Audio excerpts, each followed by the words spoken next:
안녕하세요. 2023년 새해가 밝았습니다. 지난해에는 호랑이 띠였죠. 우리 포유 환율연구소의 마스코트도 호랑이인데, 이 호랑이한테 무모 멸망형으로 도전하면 당하지요. 그래서 지난 2022년에 용감한 사람들이 모두 희생됐죠. 주식시장은 NFT 투자, 비트코인 관련주, 또 메타버스 관련주, 그리고 각종 테마주들의 용감한 사람들이 뛰어들었지만은 대부분 호랑이한테 당해버렸죠. 2021년은 이제 토끼띠니까 토끼는 또 지혜로워요. 토끼가 얼마나 지혜롭냐 하면 앞다리가 짧아 가지고 산 아래에 있다가 적이 나타나면 산 위로 뛰지요. 그러면 일반 동물들은 못 따라가죠. 토끼가 지혜롭다는 거죠. 그리고 거주 공간도 바위 밑에 주로 그 자리를 잡죠. 그러니까 토끼가 지혜로워요. 그래서 지혜롭게 대처하지 못하면 또 토끼한테도 당할 수 있다 라는 취지에서 오늘 가지고 놓은 주제는, 우리나라가 이제 무역을 통해서 부가가치를 창출하고 있는 국가니까 이 무역 수지 속에 많은 정보가 들어가 있어요. 지난해에도 결국 무역에 대한 이해가 부족한 사람들, 그러니까 과거 통계만 가지고 접근한 사람들은 다 당했죠. 환율 전망도 연초에 1200불 정도 되니까 이제야말로 환율이 다 왔다. 그러니까 1200원에서 1100원 쪽으로 갈 거다라는 얘기를 했는데, 결국 무역이 좋지 않으니까 오히려 1420, 30원까지 환율이 올랐죠. 그러니까 이제 이 무역 수지 쪽에 많은 정보가 들어가 있어요. 그러면서 또 금리가 또 많이 올랐죠. 금리가 오른 이유도 결국은 무역 수지 적자하고도 상관관계가 높죠. 기업이 무역을 통해서 돈을 못 버니까 지난해 4월 이후 연말까지 9개월 연속 무역수지 적자를 기록했거든요. 그러니까 우리나라 수출 기업 또는 수입 업체들이 무역을 통해서 돈을 못 버는 거죠. 돈을 못 버니까 주가는 빠져야 되고, 해당 기업은 돈을 못 버니까 신용도가 떨어지고, 신용도가 떨어지니까 금리가 올라갈 수밖에 없죠. 또 금리가 올라가니까 결국은 부동산 가격이 또 생각보다 더 큰 폭으로 떨어지고, 그래서 이제 2022년은 아직 통계가 없어 가지고 일단 지난 9월까지 통계는 있는데 2021년보다는 아주 나빴어요. 그러다 보니까 이제 자산시장 전체가 어떻게 보면 부정적인 영향을 받았죠. 결국 무역을 통해서 먹고 사는 나라에서 무역 수지 적자가 발생하니까 자산시장 전체가 부정적 영향을 받을 수밖에 없는 거죠. 그래서 2023년은 어떻게 될 것이냐, 무역 수지가 굉장히 중요해요. 지난해에는 수출 부진과 에너지 가격 급등이 원인이 돼 가지고 9월까지 무역 수지 9개월 동안 4월 이후요 무역 수지 적자가 모두 합하면 800억 달러를 훨씬 넘을 거로 지금 추정이 되고 있어요.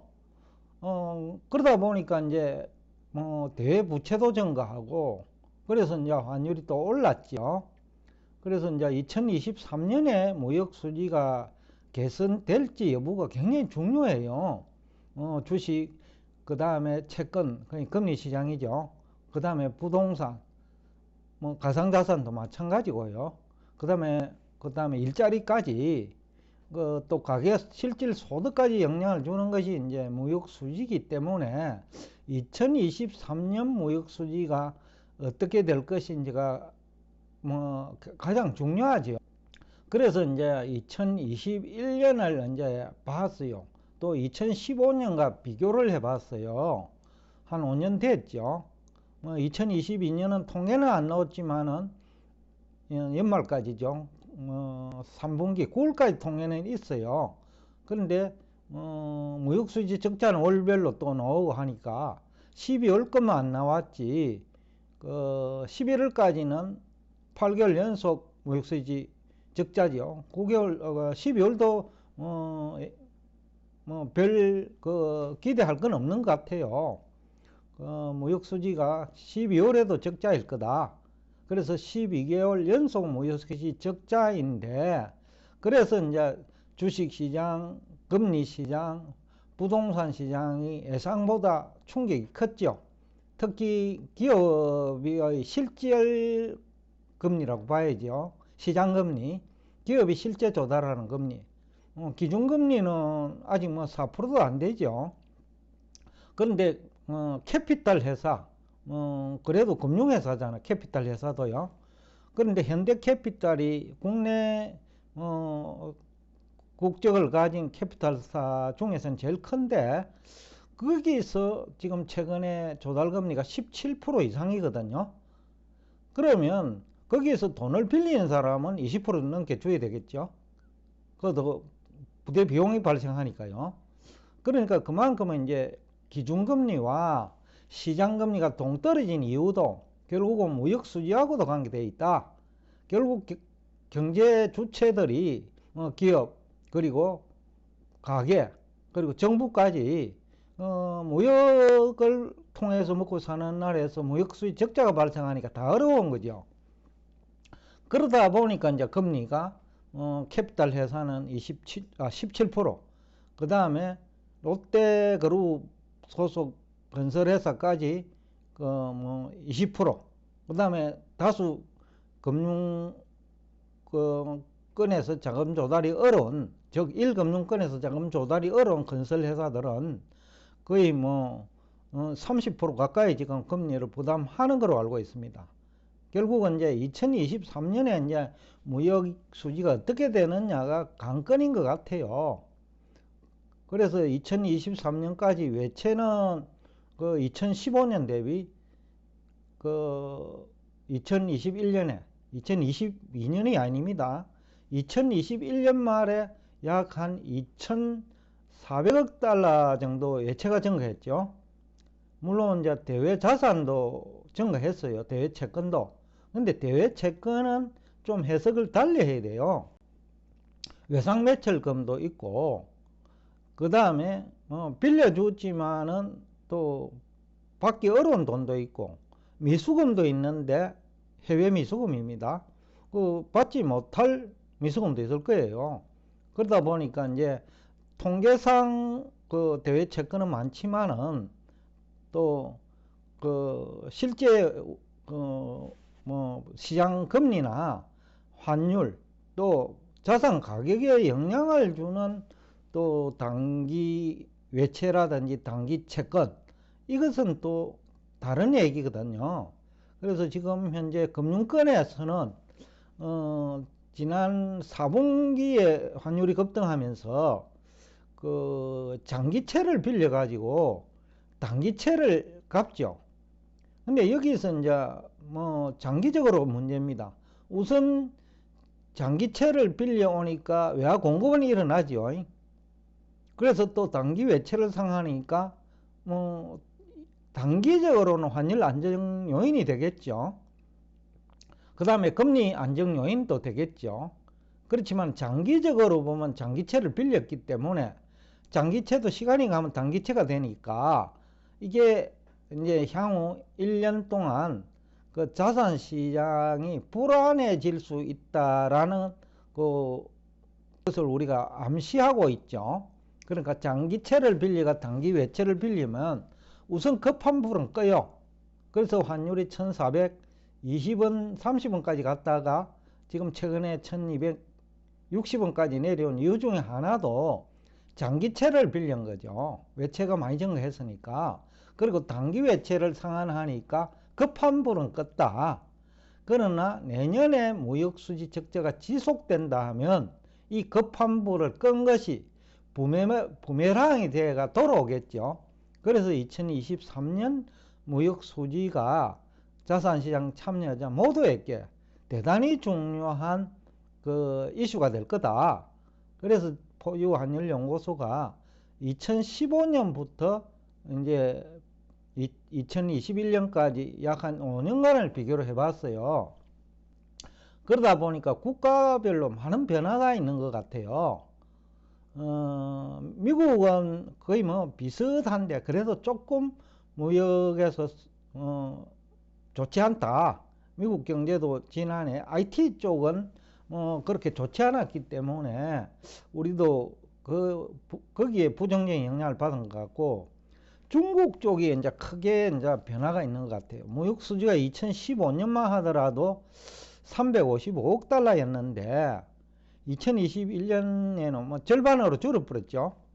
2022년에는 이게 마이너스로 갈 수도 있고 아니면 두 자릿수 흑자 정도로 또 나빠졌을 거예요. 동남아가 이제 2015년 대비는 2021년은 많이 좋아졌는데, 근데 지난해에는 동남아 역시 나빠졌을 거예요. 왜냐하면 동남아라는 지역 특수성이 중국 경제 의존도가 높거든요. 그러니까 중국 경제가 나빠지면 동남아도 나빠지니까, 유럽도 마찬가지죠. 중국 경제가 나빠지면 유럽도 나빠지죠. 근데 유럽에 대한 수출 비중은 늘었지만은 최근 5년 동안요. 지난해에는 유럽 경제가 어려웠으니까 지난해에는 유럽도 어려웠을 거다. 그래 전체적으로 보더라도 2015년은 무역수지 적자가 1년 동안 1200억 달러가 넘었죠. 근데 2021년은 그렇게 나쁘지 않았는데도 762억 달러로 500억 달러 정도 무역수지가 줄었죠.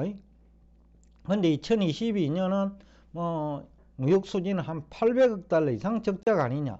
그래서 대외부채가 증가했고 또 단기외채가 증가하니까 은행들은 그 장기채를 빌려가지고 단기채를 갚는, 그러니까 급환부를 끊기 위해서 장기채를 빌린 거죠.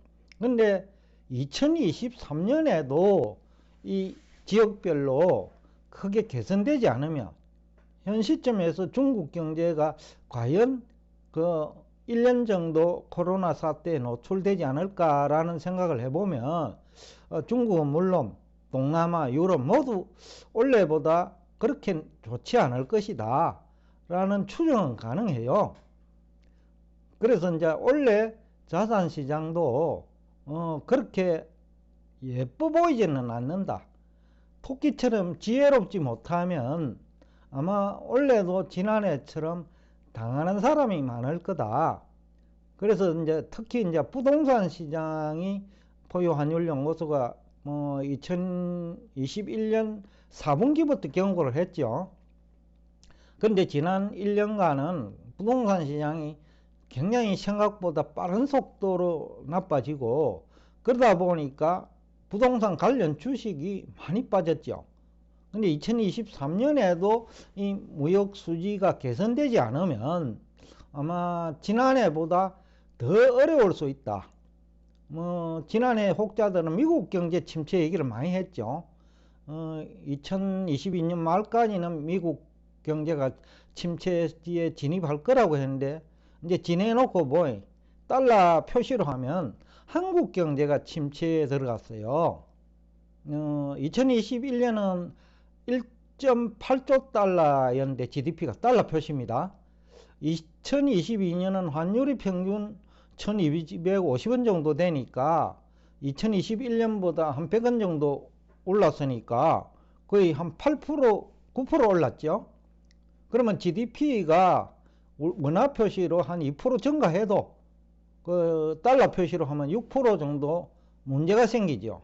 즉, 그 2021년 1조 8천억 달러에서 이제는 1조 7천억 달러대가 아슬아슬하지 않느냐라는 추정이 우리가 가능해져.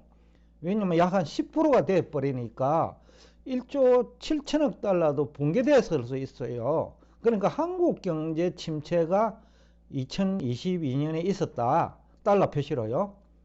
미국 경제 침체가 있었던 게 아니고, 우리 국내 경제 전문가들 중에는 미국 경제 침체를 우려했는데, 뚜껑을 열어보니 한국 경제가 침체에 빠졌다. 그러면 2023년은 그 문제가 없을까? 근데 무역 수지가 추가로 악화된다면 더욱더 문제가 생기겠죠. 그래서 지금 연초부터 좀 무거운 얘기를 하고 있는데, 그렇지만 이제 연초에 전체 그림을 그려야 대응이 가능하잖아요. 그래서 제가 지난해 연말, 불과 이제 한 일주일 전이네요.